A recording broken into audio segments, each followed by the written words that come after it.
Hi అండి, welcome back to చఫ్ఫిరించి. ఈరోజు మనం ఎంతో టేస్టీగా ఉండే టమాటా నిల్వ పచ్చడి తయారు చేసుకుందామండి. ఇది 6 మంత్స్ వరకు ఉంటుంది. ఇది ఇడ్లీ, దోశ, రైస్లోకి చాలా బాగుంటుంది. ముందుగా వీటికి కావాల్సిన ఇంగ్రీడియంట్స్ టమాటా ముక్కలు నేనైతే 1 kg తీసుకున్నాను. తర్వాత మెంతులు, ఆవాలు, జీలకర్ర, చింతపండు, ఉప్పు, కారం, నూనె. తర్వాత స్టవ్ అంటించుకుని మనం ఒక ప్యాన్ పెట్టుకుని అందులోనూ 1 స్పూన్ మెంతులు, అలాగే 1 స్పూన్ ఆవాలు డ్రై రోస్ట్ చేయాలి. ఇలా కొంచెం పచ్చివాసన పోయేంత వరకు మనం వేయించుకోవాలి. ఆ తర్వాత చింతపండులో కొంచెం నీళ్ళు పోసి మనం పక్కకు పెట్టుకుందాం. ఇలా ఈ విధంగా కొంచెం వేగిన తర్వాత ఆవాలు, మెంతులు, ఆ తర్వాత అదే ప్యాన్లో టమాటా ముక్కలు యాడ్ చేసుకుని మనం కొంచెం ఉప్పు వేసుకుని దీన్ని ఒక్కసారి లైట్గా అలా మిక్స్ చేసుకుని మూత పెట్టేసుకుందాం. ఇలా ఈ విధంగా మూత పెట్టేసుకున్న తర్వాత ఇప్పుడు అయిపోయింది కదా. ఇలా ఈ విధంగా మూత పెట్టేసుకున్న తర్వాత ఇలా ఇందులో కొంచెం వాటర్ అలా వస్తూ ఉంటాయి కదా, దాంతోనే టమాటాలు మగ్గుతూ ఉంటాయి. ఆ తర్వాత కొంచెం మగ్గిన తర్వాత మనం ఇందులో చింతపండు కూడా యాడ్ చేసేసుకుందాం.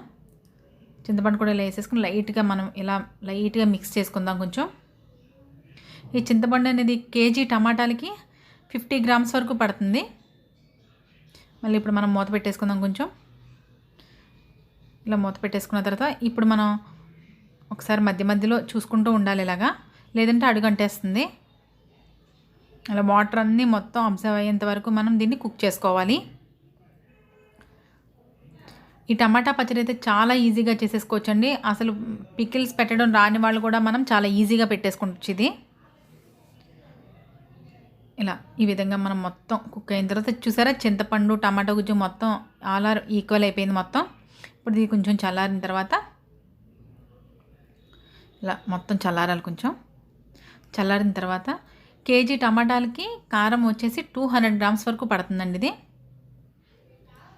ఇలా 200 grams కారం కలుపుకొని మొత్తం కారం తినేవాళ్ళు కొంచెం వేసుకోవచ్చు. అలాగే ఉప్పు 100 grams వరకు యాడ్ చేశాను నేను, ఎందుకంటే ముందుగా కొంచెం టమాటాలు ఉడకబెట్టినప్పుడు ఉప్పు వేసాం కాబట్టి చూసుకొని మళ్ళీ ఉప్పు యాడ్ చేసుకోవచ్చు.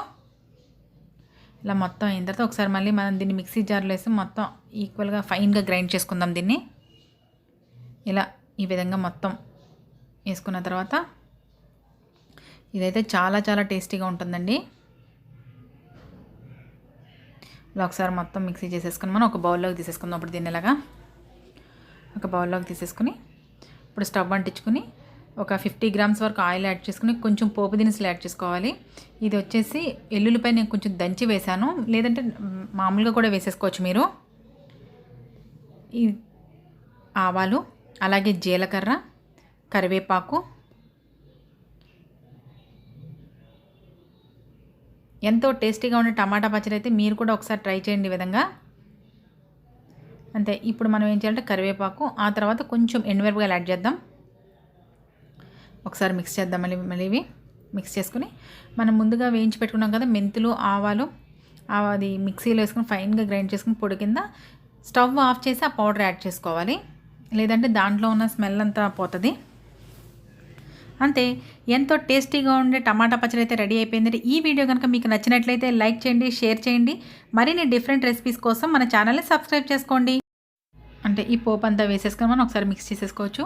ఇది రైస్లోకి, దోశలోకి, చపాతీలోకి, అలాగే జొన్న సంకటి ఉంటుంది కదా, దాంట్లో కూడా చాలా బాగుంటుందండి. మీరు కూడా ఈ విధంగా ఒకసారి తయారు చేసి నాకు కామెంట్ రూపంలో షేర్ చేయండి. మరిన్ని డిఫరెంట్ అండ్ ఈజీ రెసిపీస్ కోసం మన ఛానల్ని సబ్స్క్రైబ్ చేసుకోండి. And thanks for watching my videos.